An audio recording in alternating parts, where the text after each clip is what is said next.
ನಮಸ್ಕಾರ ವೀಕ್ಷಕ ಬಂಧುಗಳೇ, ನಾನು ನಿವೃತ್ತ ಪ್ರಾಧ್ಯಾಪಕ ಡಾಕ್ಟರ್ ಅರ್ಜುನ್ ಪಂಗಣ್ಣವರ್. ನನ್ನ ಯೂಟ್ಯೂಬ್ ವಾಹಿನಿಯ ಮತ್ತೊಂದು ಹೊಸ ಯಾತ್ರಾ ಪ್ರವಾಸಕತನ ಕಾರ್ಯಕ್ರಮಕ್ಕೆ ತಮ್ಮೆಲ್ಲರಿಗೂ ಸ್ವಾಗತ.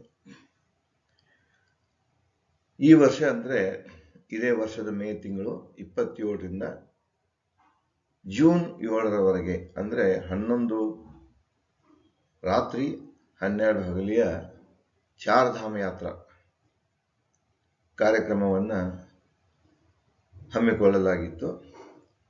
ಈ ಕಾರ್ಯಕ್ರಮವನ್ನು ಯಾತ್ರಾ ಕಾರ್ಯಕ್ರಮವನ್ನು ಸಂಘಟಿಸಿದವರು ಯಾರಂದರೆ ಬೆಂಗಳೂರು ಮೂಲದ ಮಂತ್ರಾ ಮೈಲ್ಸ್ ಟೂರ್ಸ್ ಅಂಥೇಳಿ, ಅದರ ಆರ್ಗನೈಸರ್ ಮತ್ತು ಟೂರ್ ಗೈಡ್, ಟೂರ್ ಮ್ಯಾನೇಜರ್ ಪ್ರಮುಖ ರಾವ್.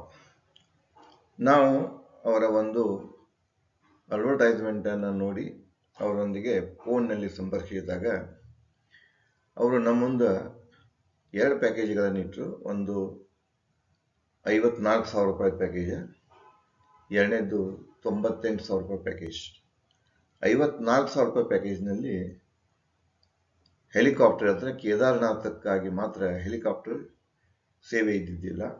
ಆದರೆ 98,000 ರೂಪಾಯಿ ಪ್ಯಾಕೇಜ್ನಲ್ಲಿ ಅಂದರೆ ತಲಾ 98,000 ರೂಪಾಯಿ ಪ್ಯಾಕೇಜ್ನಲ್ಲಿ ಕೇದಾರನಾಥಕ್ಕೆ ಮಾತ್ರ ಹೆಲಿಕಾಪ್ಟರ್ ಸರ್ವಿಸ್ ಇತ್ತು. ಇನ್ನು ಅದರಲ್ಲಿ ಪ್ಯಾಕೇಜ್ನಲ್ಲಿ ಏನೇನಿತ್ತಂದರೆ ಬೆಂಗಳೂರಿಂದ ದೆಹಲಿ, ದೆಹಲಿಯಿಂದ ಪುನಃ ಬೆಂಗಳೂರು ರಿಟರ್ನ್ ಇದನ್ನು ಅದರ ಫ್ಲೈಟ್ ಟಿಕೆಟ್ ಒಳಗೊಂಡಿತ್ತು.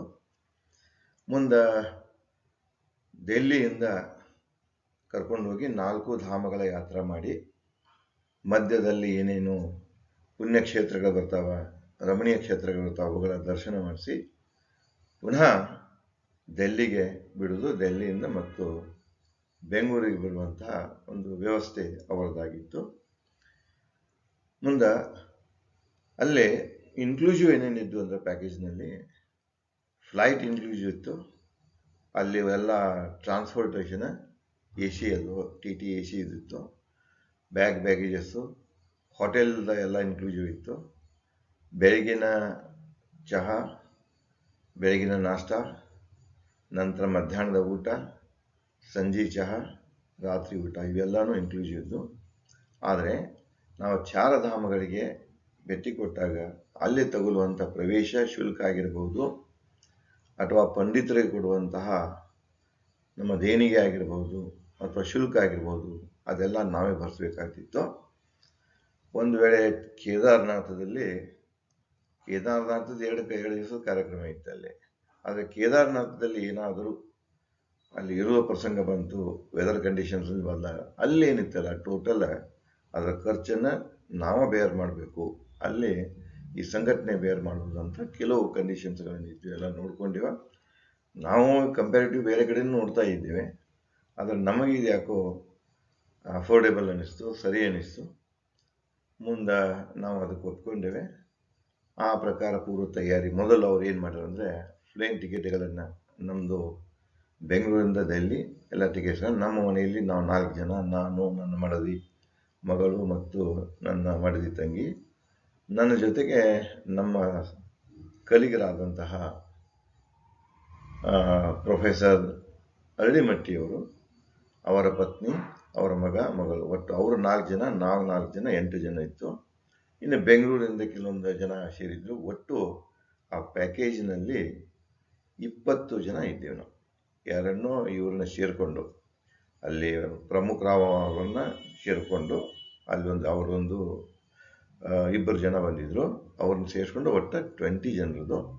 ಇಲ್ಲಿ 2 ಟೀಮ್ ಇತ್ತು. ಒಂದು ಟೀಮ್ ಏನಿತ್ತಂದರೆ ಆ 12 ದಿನಗಳವರೆಗೆ ನಮಗೇನು ಅಲ್ಪೋಪಹಾರ, ಚಹಾ, ಊಟ ಇತ್ತಲ್ಲ, ಅದೆಲ್ಲ ಕರ್ನಾಟಕದ ಶೈಲಿದಿತ್ತು. ಅಂದರೆ ಇಲ್ಲಿಂದನ ಅಡುಗೆ ಭಟ್ರನ್ನ ಕರ್ಕೊಂಡು ಹೋಗಿದ್ರು. 4-5 ಜನ ಅಡುಗೆ ಭಟ್ರಿದ್ದು, ಅದಕ್ಕಾಗಿ ಒಂದು ಪ್ರತ್ಯೇಕ ವಾಹನ ಇತ್ತು. ನಾವು ಹೂಪುರದಲ್ಲಿ ನಾವು ಅಲ್ಲಿ ಮುಟ್ಟಿ ಏನು ಮಾಡ್ತಿದ್ರು ಅಂದರೆ ಅಡುಗೆ ಅಥವಾ ಆಹಾರವನ್ನು ತಯಾರು ಮಾಡಿ ರೆಡಿ ಇರ್ತಿದ್ರು. ಒಟ್ಟಿನಲ್ಲಿ ಈ ಪ್ರವಾಸ ಮುಗಿದ ತನಕ ಊಟ ಇತ್ತು, ಅಲ್ಪೋಪಹಾರ ಇತ್ತು, ಚಹಾ ಇತ್ತು, ಎಲ್ಲನೂ ಅವರೇ ಮಾಡ್ತಿದ್ರು. ಹೀಗಾಗಿ ನಮಗೆ ಊಟದಲ್ಲಿ ಯಾವ ವೇರಿಯೇಷನ್ಸು ಬರಲಿಲ್ಲ. ಅದು ಬಹಳ ಆರೋಗ್ಯಕ್ಕೂ ಉತ್ತಮವಾಗಿತ್ತು. ಹೀಗೆ ಈ ಎಲ್ಲ ಪ್ಯಾಕೇಜ್ಗಳನ್ನು ಸರಿಯಾಗಿ ತಿಳ್ಕೊಂಡು ನಾವು ಈ ಪ್ರವಾಸಕ್ಕೆ ಅಂದರೆ ಚಾರ್ಧಾಮ್ ಯಾತ್ರೆಗೆ ಹೊರಟಿವೆ. ಚಾರ್ಧಾಮದಲ್ಲಿ ಬರುವಂಥದ್ದು ಯಮುನೋತ್ರಿ, ಗಂಗೋತ್ರಿ, ಕೇದಾರ್ನಾಥ್ ಮತ್ತು ಬದ್ರಿನಾಥ್. ಇವುಗಳ ಮಧ್ಯದಲ್ಲಿ ಬರುವಂಥ ದಾರಿ ಮಧ್ಯದಲ್ಲಿ ಬರುವಂಥ ಇತರ ಪುಣ್ಯಕ್ಷೇತ್ರಗಳನ್ನು, ರಮಣೀಯ ಸ್ಥಳಗಳನ್ನು ನೋಡುವ ಒಂದು ಪ್ರೊವಿಷನ್ ಕೂಡ ಅದರಲ್ಲಿ ಇತ್ತು. ಆದರೆ ಅಲ್ಲಿ ಪದೇ ಪದೇ ಏನಂದರೆ ಅಲ್ಲಿ ರಸ್ತೆದ್ದು ಏನಾಗ್ತದೆ, ಭೂಕುಸಿತದ ಪ್ರಾಬ್ಲಮ್ ಇದೆ. ಮಳೆ ಆಗ್ತಾ ಇರ್ತದೆ, ಭೂಕುಸಿತ ಆಗ್ತಾ ಇರ್ತದೆ, ಆಗಾಗ ಟ್ರಾಫಿಕ್ ಆಗ್ತಿರ್ತದೆ. ಅದನ್ನು ನೋಡಿಕೊಂಡು ರಸ್ತೆ ಬದಲು ಮಾಡುವಂಥದ್ದು ಒಂದು ಫ್ಲೆಕ್ಸಿಬಿಲಿಟಿ ಇತ್ತು. ಮುಂದೆ ಅಲ್ಲಿ ಡ್ರೈವರ್ ಏನಿದ್ರು ಡೆಲ್ಲಿಯವರು, ಅವರು ಅದೇ ಒಂದು ಕೆಲಸವನ್ನು, ಅದರಲ್ಲಿ ಎಕ್ಸ್ಪರ್ಟ್ ಇದ್ದರು, ಅದೇ ಕೆಲಸವನ್ನು ಮಾಡ್ತಿದ್ರು. ಒಟ್ಟಿನಲ್ಲಿ ನಮ್ಮ ಚಾರ್ಧಾಮ್ ಯಾತ್ರಾ ಮೇ 27 ಬುಧವಾರ ಪ್ರಾರಂಭವಾಯಿತು. ನಾವೇನು ಮಾಡಿದ್ದು ಅಂದರೆ ಗೋಕಾಕ್ದಿಂದ 25 ರಾತ್ರಿನೂ ಹೊರಡಿದ್ವಿ. 26ರಲ್ಲಿ ನೆಂಟರ ಮನೆಯಲ್ಲಿ ಇಟ್ಕೊಂಡು 27 ಬೆಳಿಗ್ಗೆ ಅಂದರೆ ನಾವು ಅಲ್ಲಿ ಕೆಂಪೇಗೌಡ ಇಂಟರ್ನ್ಯಾಷನಲ್ ಏರ್ಪೋರ್ಟ್ನಲ್ಲಿ ಟರ್ಮಿನಲ್ 1ರಲ್ಲಿ ನಾವು ಬೆಳಿಗ್ಗೆ 4 ಗಂಟೆಗೆ ಇರಬೇಕಿತ್ತು. ಯಾಕಂದ್ರೆ ನಮ್ಮ ಫ್ಲೈಟ್ ಏನಿತ್ತಲ್ಲ ಅದು 5:50ಕ್ಕಿತ್ತು. ಅಂದರೆ ನಾವು ಒಂದು 1.5 ಗಂಟೆ ಮುಂಚಿತವಾಗಿ ಹೋಗಿರಬೇಕಾಯಿತು. ಆ ಪ್ರಕಾರ ನಾವು ಆ ಒಂದು ತಯಾರಿಯಲ್ಲಿ ಇಲ್ಲಿಂದ ನಾವು 25 ತಾರೀಕಿನ ಹೊರಟು 27 ತಾರೀಕು ಸಿದ್ಧತೆಯಲ್ಲಿದ್ದು, ಮತ್ತು ನಮ್ಮ ಕಲಿಗರಾದಂಥ ಪ್ರೊಫೆಸರ್ ಹಳ್ಳಿಮಟ್ಟಿ ಅವರು ಏನಿದ್ದಲ್ಲ, ಅವರ ಮಗನ ಮತ್ತು ಮಗಳ ಮನೆ ಬೆಂಗಳೂರಲ್ಲಿ ಇದ್ದಂದ್ರೆ ಅವರು ಮುಂಚಿತವಾಗಿ ಹೋಗಿದ್ರು.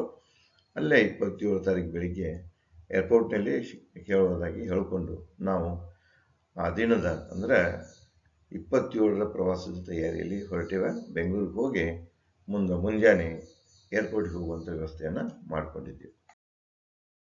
ಬುಧವಾರ 27 ಮೇ 2026 ನಮ್ಮ ಚಾರ್ಧಾಮ್ ಯಾತ್ರಾದ ಮೊದಲನೇ ದಿನ. ನಾವು ಮುಂಚಿತವಾಗಿ ಬೆಂಗಳೂರಿಗೆ ಹೋಗಿದ್ದೇವೆ.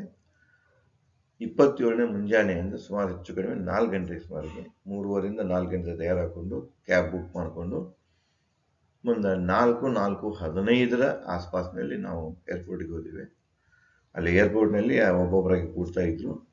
ಮತ್ತು ಈ ಮಂತ್ರಾ ಮೈಲ್ಸ್ ಟೂರ್ದೇನು ಪ್ರಮುಖರಾವ್ ಅಂತ ಇದ್ರಲ್ಲ, ಅವರು ಅಲ್ಲಿ ನಮ್ಮನ್ನು ಸ್ವಾಗತ ಮಾಡಿಕೊಂಡ್ರು.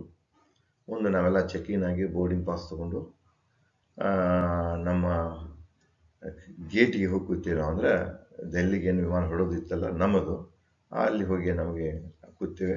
ಅವರು ಹೇಳಿದಾಗ ಏನು ಮಾಡಿದ್ರು ಅಂದರೆ ನಮಗೆ ಕೆಲವೊಂದು ಕಿಟ್ಸ್ ಕೊಟ್ಟರು. ಒಂದು ಕೇಸರಿ ಟಾವೆಲ್ ಕೊಟ್ಟರು, ಇನ್ನೊಂದು ಜಪ ಮಣಿ ಕೊಟ್ಟರು. ಯಾತ್ರದಂದರೆ ತುಳಸಿದು ಒಂದು ಮಣಿ ಕೊಟ್ಟರು.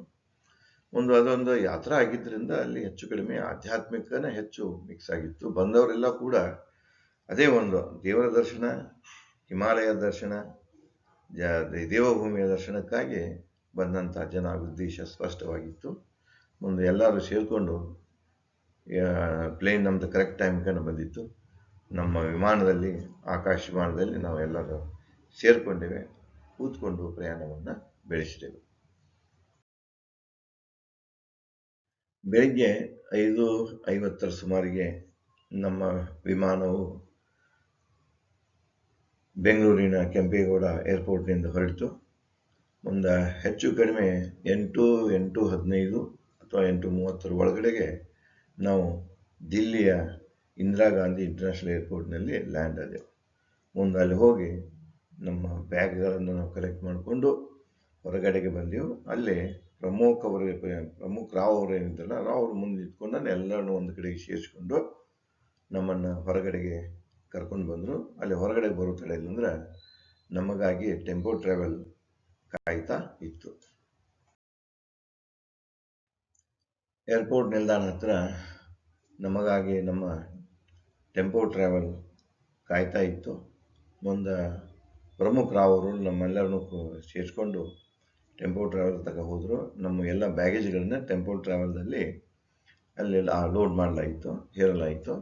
ಮತ್ತು ನಮಗೆ ವಯಸ್ಸಿನ ಆಧಾರದ ಮೇಲೆ ಅಂದರೆ ಸೀನಿಯರ್ಸ್ ಯಾರಾದ್ರಿ, ಹೆಚ್ಚು ವಯಸ್ಸಾದವರು ಮುಂದೆ ಕೊಡ್ರಿ, ಯಂಗ್ ಯಾರಾದ್ರಲ್ಲ ಅವರೆಲ್ಲ ಹಿಂದೆ ಕೊಡ್ರಿ ಅಂತೇಳಿ ಒಂದು ಪ್ರಕಾರದ ಒಂದು ಮನವಿಯನ್ನು ಮಾಡಿಕೊಂಡ್ರು. ಆ ಪ್ರಕಾರ ಎಲ್ಲರೂ ತಮ್ಮ ತಮ್ಮ ಸೀಟ್ಗಳಲ್ಲಿ ಕೊಟ್ಟರು. ಮುಂದೆ ನಮ್ಮ ಪಯಣ ದೆಹಲಿಯಿಂದ ಹರಿದ್ವಾರ ಅಂತ ನಡೀತು. ಅಂದರೆ ಮೊದಲೇ ದಿವಸದ ನಮ್ಮ ಪಯಣ ಹರಿದ್ವಾರದವರೆಗಿತ್ತು. ದೆಹಲಿಯಿಂದ ಹರಿದ್ವಾರದ ಅಂತರ 215 ಕಿಲೋಮೀಟರ್. ಅದು ಎಕ್ಸ್ಪ್ರೆಸ್ ಹೈವೇ ಇದೆ, ಫಾಸ್ಟಾಗಿ ಹೋಗ್ತಾ ಇತ್ತು.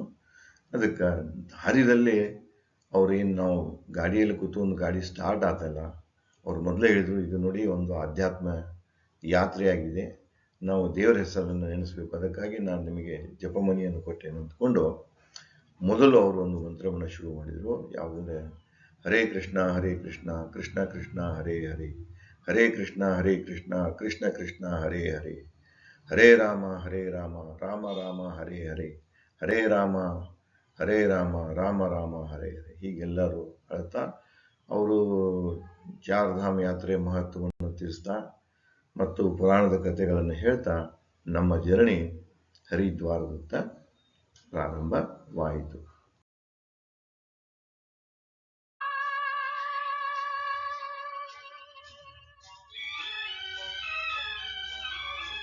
ನಮ್ಮ ಜರ್ನಿ ದೆಹಲಿಯನ್ನು ಬಿಟ್ಟು ಹರಿದ್ವಾರದತ್ತ ಚಲಿಸ್ತಾ ಇತ್ತು. ವಿಶಾಲವಾದ ಎಕ್ಸ್ಪ್ರೆಸ್ ಹೈವೇ, ಎರಡೂ ಬದಿಗೆ ಹಚ್ಚ ಹಸಿರು ಗಿಡಗಳಿಂದ ತುಂಬಿದ್ದಿತ್ತು. ಆಹ್ಲಾದಕರ ಮನಸ್ಸಿಗೆ ಮುದ ನೀಡುವಂಥ ಒಂದು ವಾತಾವರಣದಲ್ಲಿ ನಮ್ಮ ಪ್ರವಾಸ ಚಾಲುವಾಗಿತ್ತು.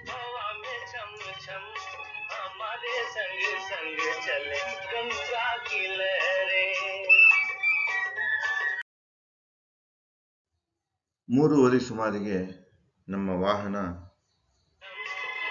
ಹರಿದ್ವಾರವನ್ನು ತಲುಪಿತ್ತು. ಹರಿದ್ವಾರದ ಮಾರ್ಗವಾಗಿ ಗಾಂಧಿ ಆಶ್ರಮ ನಾವು ಒಂದು ಕಡೆಗೆ ನೋಡ್ತಾ ಇದ್ದೇವೆ, ಎಡಗಡೆಗೆ ಗಂಗಾ ನದಿ ಹರಿತಾ ಇತ್ತು, ಅಲ್ಲೆಲ್ಲ ಘಾಟಗಳಿದ್ದು ಜನ ಸ್ನಾನ ಮಾಡ್ತಾ ಇದ್ರು. ಎತ್ತು ನೋಡಿದ್ರೆ ಹತ್ತು ಧಾರ್ಮಿಕ ಹಬ್ಬ ಕಣ್ಣಿಗೆ ನೀಡ್ತಾ ಇತ್ತು.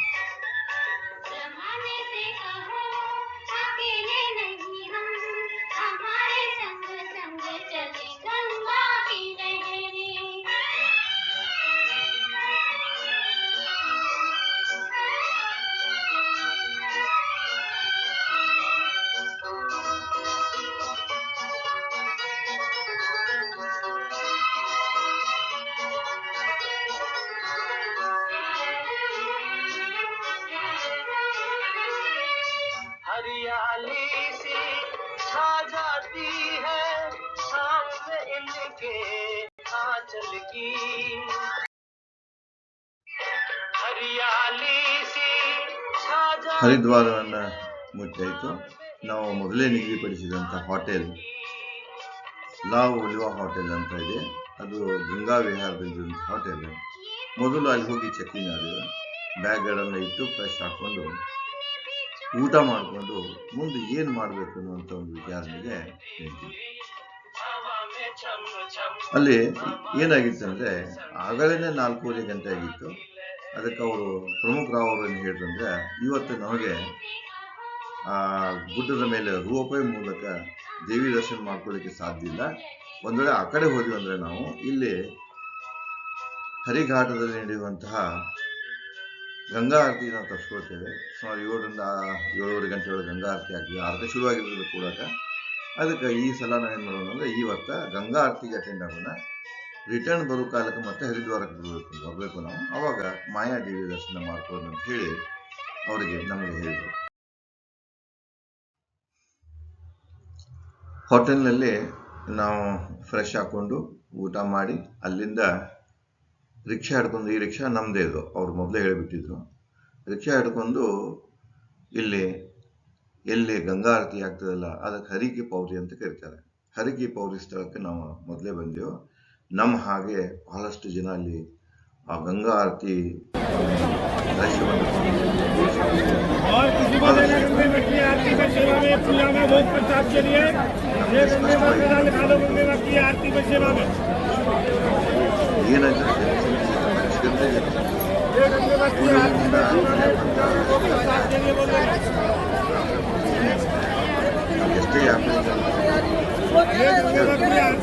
ಹೋಟೆಲ್ದ ನಮ್ಮ ವಿಳಾಸ ಕೊಟ್ಟದ್ದಿತ್ತು, ಅಲ್ಲೇ ಬರ್ಬೇಕಂತ ಅವರು ಮೊದಲೇ ಎಲ್ಲ ಹೇಳಿದರು. ಟ್ಯಾಕ್ಸಿಗಳಿರ್ತಾವೆ, ಟ್ಯಾಕ್ಸಿಗೆ ಎಷ್ಟು ತೊಗೊಳ್ತಾರೆ, 8 ಜನರ ಟ್ಯಾಕ್ಸಿ ಇರ್ತದೆ, 4 ಜನರು ಇರ್ತದೆ, ರೇಟ್ ಗೀಟ್ ಎಲ್ಲ ಅದ್ರ ಬಗ್ಗೆ ಸಾಕಷ್ಟು ಮಾಹಿತಿಯನ್ನು ಕೊಟ್ಟಿದ್ರು ನಮಗೆ. ಆ ಪ್ರಕಾರ ನಾವೇನು ಮಾಡಿದ್ವಿ ಅಂದರೆ ಟ್ಯಾಕ್ಸಿ ಹಿಡ್ಕೊಂಡು ಬಂದೆವು. ಸ್ವಲ್ಪ ನಡ್ಕೊಂಡು ಆ ಗಂಗಾ ಆರತಿ ನಡೆಯುವಂಥ ಸ್ಥಳದಲ್ಲಿ ಬಂದು ಕೂಡಿದೆವು.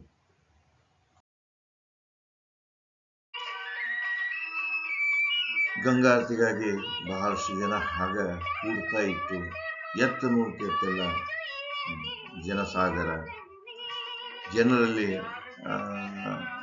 ದೈವಿ ಶಕ್ತಿಯ ಬಗ್ಗೆ, ಆಧ್ಯಾತ್ಮದ ಬಗ್ಗೆ ಎಷ್ಟಿದೆ ಅನ್ನೋದನ್ನ ಎಲ್ಲ ಜನ, ಇಲ್ಲಿ ಯಾವ ಜಾತಿ ಪಾತ ಮೇಳ ಕೀಳ ಏನೂ ಇಲ್ಲ. ಎಲ್ಲ ಮನುಷ್ಯರು ಒಂದು ಕಡೆಗೆ, ಎಲ್ಲ ಕಲ್ಚರ್, ಎಲ್ಲ ಕ್ಲಾಸದ ಜನ ಇಲ್ಲಿ ಬಡವರಿದ್ರು, ಶ್ರೀಮಂತರಿದ್ರು, ಎಲ್ಲರೂ ಬಂದು ಗಂಗಾ ದರ್ಶನ ಆರತಿ ದರ್ಶನಕ್ಕಾಗಿ ಇಲ್ಲಿ ಎತ್ತು ನೋಡ್ತಿಯಲ್ಲ. ಈ ಜನಸಾಗರವೇ ಜನಸಾಗರ.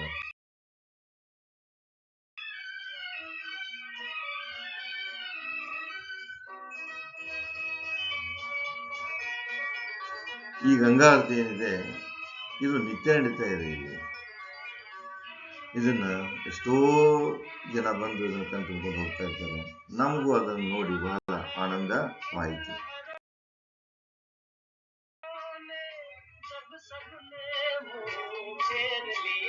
ಈ ಗಂಗಾ ಆರತಿ ಹೆಚ್ಚು ಕಡಿಮೆ 5:30ರಿಂದ ಜನ ಕೂಡ್ಲಿಕ್ಕೆ ಶುರು ಮಾಡ್ತಾರೆ. 7ರಿಂದ 7:30 ಮಧ್ಯದಲ್ಲಿ ಇದು ನಡೀತಾ ಇರ್ತದೆ.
ಗಂಗಾ ಆರತಿಯನ್ನು ನೋಡಿ ಕಣ್ಣು ತುಂಬಿಸಿಕೊಂಡು ಅಲ್ಲಿಂದ ಬಹಳ ಜನಸಂದಣಿಯಲ್ಲಿ ಆ ಕಡೆಗೆ ದೂಕ್ತಾನೆ ಮೇನ್ ರೋಡಿಗೆ ಬಂದಿವೆ. ಅಲ್ಲಿ ಪುನಃ ನಾವು ಎಲ್ಲರೂ ಸೇರಿಕೊಂಡು ಮತ್ತೊಂದು ಟ್ಯಾಕ್ಸಿಯನ್ನು ಮಾಡಿ ರಿಕ್ಷಾ 8 ಸೀಟ್ನ ರಿಕ್ಷಾ ಮಾಡಿ 2 ಫ್ಯಾಮಿಲಿ ನಾವು ಸೇರಿಕೊಂಡು ಅವತ್ತು ಲಾಡ್ಜಿಂಗ್ ಬಂದೇವೆ, ನಮ್ಮ ಹೋಟೆಲ್ಗೆ ಬಂದೇವೆ. ಮುಂದೆ 8-8:30 ಅಂದರೆ ಊಟ ರೆಡಿ ಇತ್ತು. ಎಲ್ಲರೂ ಊಟಕ್ಕೆ ಸೇರಿದ್ದೇವೆ ಅಲ್ಲಿ. ಮುಂದೆ ಅಲ್ಲೇ ನಮ್ಮ ಟೀಮ್ ಮ್ಯಾನೇಜರ್ ಏನು ಪ್ರಮುಖ ರಾವ್ ಅಂತ ಇದ್ರಲ್ಲ, ಅವರು ನಮಗೆ ಮಾರನೇ ದಿನದ ಅಂದರೆ ಪ್ರವಾಸದ ಯಾತ್ರೆ 2ನೇ ದಿನದ ಅಂದರೆ 28 ಮೇಗೆ ಬೆಳಿಗ್ಗೆ ನಾವು ಮುಂಜಾನೆ ನಿಮಗೆ ಅರ್ಲಿ ಚಹಾನೂ ಇರ್ತದೆ.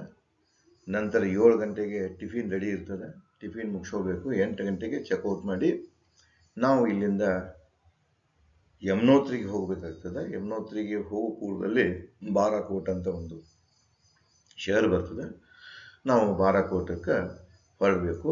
ಆ ದಾರಿ ಮಧ್ಯದಲ್ಲಿ ಮಸೂರಿದೊಂದು ವಾಟರ್ ಫಾಲ್ಸ್ ಸಿಗ್ತದೆ. ಒಂದು ವೇಳೆ ಅಲ್ಲಿ ಏನಾದರೂ ಟ್ರಾಫಿಕ್ ಜಾಮ್ ಇರಲಿಲ್ಲ, ನಮಗೆ ಹೋಗಲಿಕ್ಕೆ ಸುಲಭವಾದ ಮಾರ್ಗ ಇತ್ತಂದ್ರೆ ಮಾತ್ರ ಅಲ್ಲಿ ಹೋಗುದು. ಯಾಕಂದರೆ ಟ್ರಾಫಿಕ್ನ ಸಿಕ್ಕೊಂಡಿದ್ರೆ ಸುಮಾರು 12 ಗಂಟೆ 24 ಗಂಟೆ ತನಕ ಟ್ರಾಫಿಕ್ ಜಾಮ್ ಇರ್ತದೆ. ಎಲ್ಲ ಕಾರ್ಯಕ್ರಮ ಎಲ್ಲ ಅಪ್ಸೆಟ್ ಆಗ್ತವೆ. ನೋಡ್ಕೊಂಡು ನಾವು ದಾರಿ ಬದಲಿಸಿಕೊಂಡು ಆ ಮಧ್ಯದಲ್ಲಿ ಏನು ಬರ್ತಿದೆ ನೋಡಿಕೊಂಡು ನಾವು ಬಾರಾಕೋಟ್ ಹೋಗೋದಕ್ಕೆ ನಮಗೆಲ್ಲ ಇನ್ಸ್ಟ್ರಕ್ಷನ್ ಕೊಟ್ಟರು. ಆ ಪ್ರಕಾರ ನಾವು ಎಲ್ಲ ನೈಟ್ ಊಟ ಮಾಡಿಕೊಂಡು ಬೆಳಿಗ್ಗೆ ಬೇಗ ಹೇಳ್ಬೇಕನ್ನೋ ಒಂದು ತಜ್ವೀದಿಯಲ್ಲಿ ಎಲ್ಲರೂ ನಾವು ನಮ್ಮ ರೂಮ್ ಸೇರಿಕೊಂಡು ದುದ್ರಿಯಾದೆವು. ಇಲ್ಲಿಗೆ ನಮ್ಮ ಈ ಚಾರ್ಧಾಮ ಯಾತ್ರಾದ ಮೊದಲೇ ದಿನದ ಪ್ರವಾಸ ಮುಗೀತು. ಈ ಕಾರ್ಯಕ್ರಮ ಉದ್ದೇಶ ಇಷ್ಟ ಇದೆಯಲ್ಲ, ನಾವೇನು ದರ್ಶನ ಮಾಡ್ಯಾವೆ, ಏನು ನೋಡ್ತಾ ಇದ್ದೇವೆ, ನನಗೆ ಸಾಧ್ಯ ಆದಷ್ಟು ಏನು ನಾನು ಕ್ಯಾಮ್ರಾದಲ್ಲಿ ಹಿಡಿದ್ದೇನೆ ಅನುಕೂಲ ಮಾಡಿಕೊಂಡು ಅದನ್ನು ಹಂಚ್ಕೊಳ್ಳೋದು ಒಂದೇ ಉದ್ದೇಶ ಇದೆ. ಅದಕ್ಕೆ ನನಗನ್ನಿಸಿದ ಈ ಕಾರ್ಯಕ್ರಮ ತಮಗೆ ಮೆಚ್ಚುಗೆಯನ್ನು ತಂದಿರಬೇಕು. ದಯವಿಟ್ಟು ನನ್ನ ಚಾನಲನ್ನು ಲೈಕ್ ಮಾಡಿ, ಶೇರ್ ಮಾಡಿ, ಕಮೆಂಟ್ ಮಾಡಿ, ಸಾಧ್ಯವಾದಷ್ಟು ಸಬ್ಸ್ಕ್ರೈಬ್ ಮಾಡಿರಿ. ಮುಂದೆ 2ನೇ ಭಾಗದಲ್ಲಿ ನಾಳೆಯ ಯಾತ್ರಾ ಪ್ರವಾಸದ ಅನುಭವವನ್ನು ನಾನು ತಮ್ಮ ಮುಂದೆ ಹಂಚಿಕೊಳ್ಳುತ್ತೇನೆ. ಅಲ್ಲಿವರೆಗೆ ಧನ್ಯವಾದಗಳು.